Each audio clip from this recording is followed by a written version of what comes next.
So I bought a house, well, not a house. I bought a piece of property here in Big Bear, California, and I'm gonna be turning it into a custom Airbnb. Now I'm really excited because this is gonna be a year-long process where I'm gonna be taking you along the journey with building my custom dream house.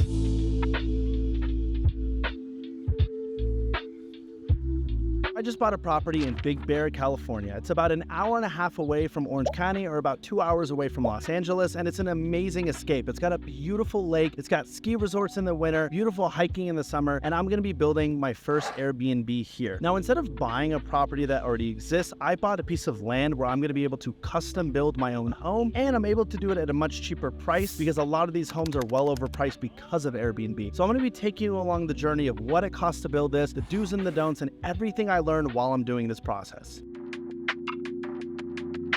First off, you're probably asking how much I bought this land for. So I actually got a pretty good deal on it. I bought it for around $150,000. They originally had it listed for $165,000, but I decided to make a lower offer at $150,000 and they accepted it right away. Now I probably could have offered a little bit less, but I was a little bit eager because this was gonna be my first piece of property that I was gonna build on. So I really wanted the property and I didn't want to lose it.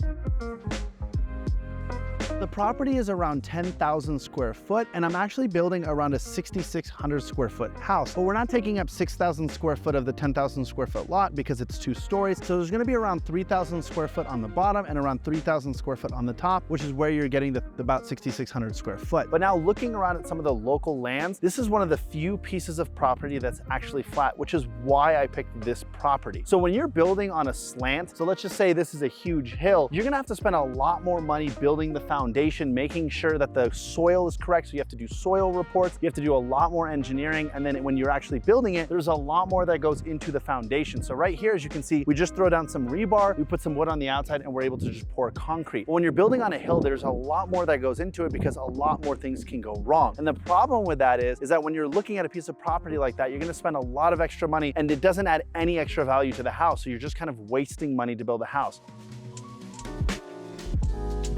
One of the things that I've learned when building properties is that when you're actually building a garage, it's much cheaper to build a garage on paper and in person and in reality, meaning that when you're going to get permits and things like that, they don't necessarily include the garage as a part of the living space, so that can lower things like taxes and permits. But I'm gonna be converting the garage anyway into a movie theater, so that way it still becomes part of the house, but on paper it's technically not, and that allows me to save money and time when it comes to permitting and things like that. So as you can see that the garage actually drops down here, which is really cool because I'm gonna keep the ceiling at the same height, which allows me to have like an elevated movie theater room. So this actually worked out perfectly for me because initially I didn't know that I was gonna do that. And when they reached out to me, they told me that I had to have a driveway. And if I had a driveway, then I needed to make sure that the garage was low enough that the cars can go in. So this is something that I initially didn't expect. And the city came back and said, hey, you have to have something where the cars can drive up. Like, it doesn't make sense why you're not driving up to your garage. But they didn't know that I was gonna be using it for other purposes. So now that we had to level down the garage, I realized that I can use this to my advantage and actually create a higher ceiling room for the movie theater. So that's something that I ran into that ended up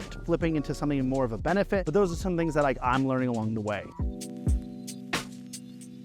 So the property behind me is 2 doors down from my property. It's a 3-bedroom, 3-bath, 2,100 square foot, and it actually sold for $850,000 about last year. Now the prices haven't gone much down since then. So if we're looking at it that way, my property is gonna be around 3 times the size, and it's going to be brand new. This property isn't really remodeled. So the logic here is I could probably potentially sell my house for around 3 times the price of this one, which puts me comfortably around $2.5 million, which is where my ideal goal is, right? If I'm gonna be putting in a total of around $1.5 million into the property, including the land that I purchased, and my goal is to make around $1 million. So obviously I'd be happy with anything above a couple $100,000, but at this rate, it looks like we'd be making around $1 million, assuming that the economy or the housing crisis doesn't get that much worse. And even if it did, I still have about $1 million of profit that I'm shooting for, which means that even if I lost 20% of it, we're still gonna be making quite a bit of money.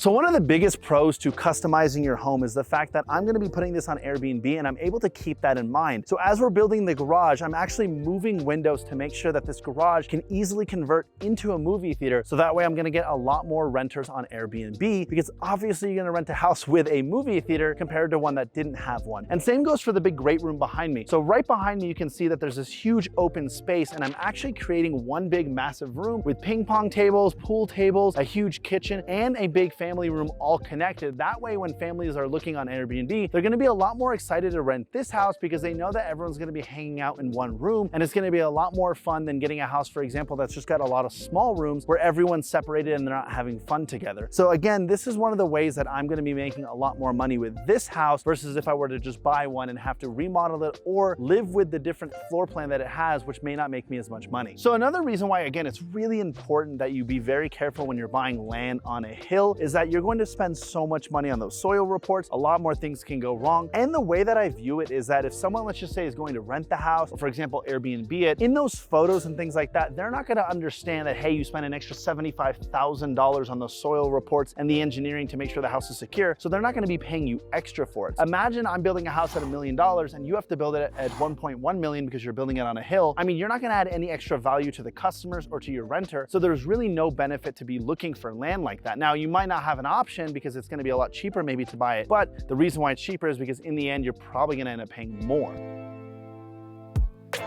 So this is the backyard. Now the house is really, really big and the lot isn't that large. So as you can see that the backyard isn't too big. It's around 20 feet by 40 feet. And I'm gonna be trying to pack as much stuff as I can into this backyard. So I'm gonna be making more videos about how to hack Airbnb and the ways that I think I'm gonna be able to get this booked out compared to all these other homes, which is very simple. It's obviously packing in as many amenities as possible, which is one of the challenges I'm gonna be facing here in the backyard. Because it's not that big, I'm not able to put in things like, half court basketball or putting in like a tennis court or anything like that, or a pool, but I am gonna be able to put in things like jacuzzis and a barbecue. And that's something I'm gonna be looking into to see if I can add some more value into this home.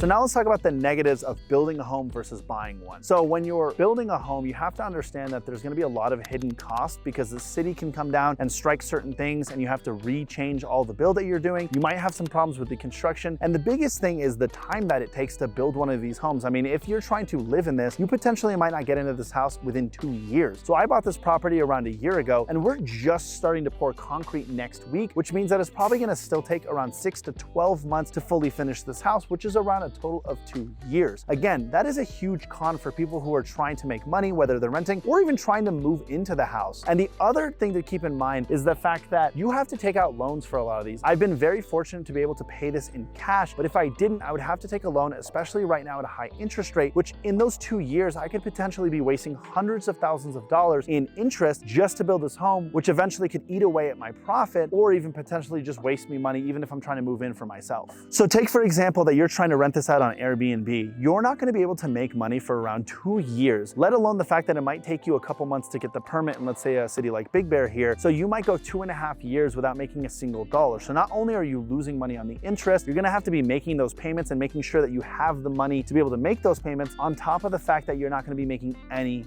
money. Now, if you go buy a home, you're able to make money right away. So during those 2 years, let's just say you make an extra $50, $60, $80,000 with a regular home instead of building custom, you're now $80,000 up and you don't have this 2 years of not making any money and paying extra interest for no reason. So that is a huge con to building. So you have to make sure that it makes financial sense and you have to account for all the interest. So when you're building a home, don't just think it's going to take a year. If a contractor or whoever tells you it takes you 6 months, a year, double it just in case, because you need to make sure that you have enough money to cover the interest. And you have to account for all of that interest as lost expenses when you're going to sell that home, when you're going to rent it out, when you're going to be looking at the overall profits and losses of the home build.